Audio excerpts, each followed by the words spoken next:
देवालम दाई जोते हजल थे 9 दिन रे। देवालम दाई जोते हजल थे 9 दिन रे।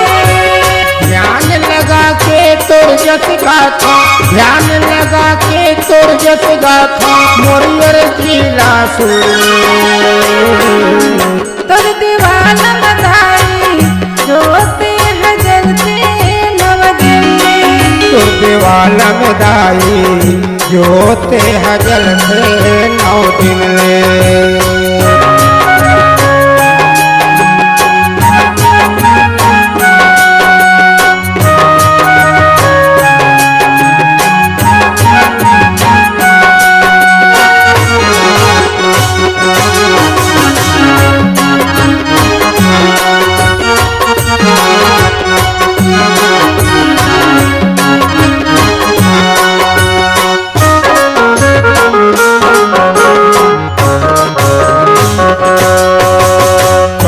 पुजारी तोर जस गाथे तन मन ध्यान लगा के। कर्म करे ना भागे जागे तबे तो फलना पाथे।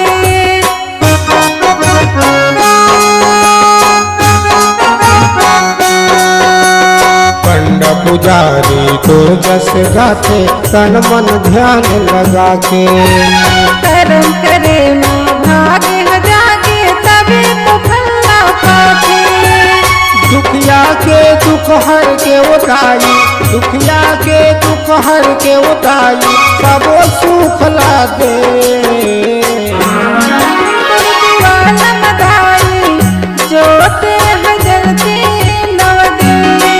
तो देवालम दाई जोते हजल थे 9 दिन रे।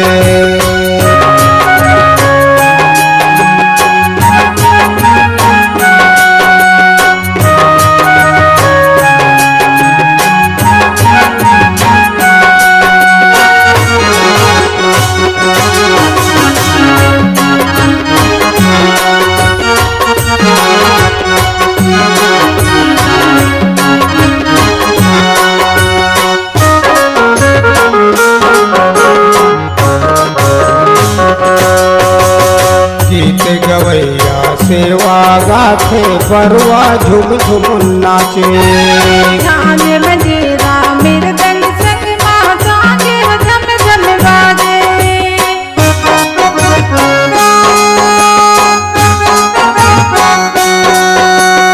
गीत गवैया सेवा गाथे बरुआ झुम झुम नाचे।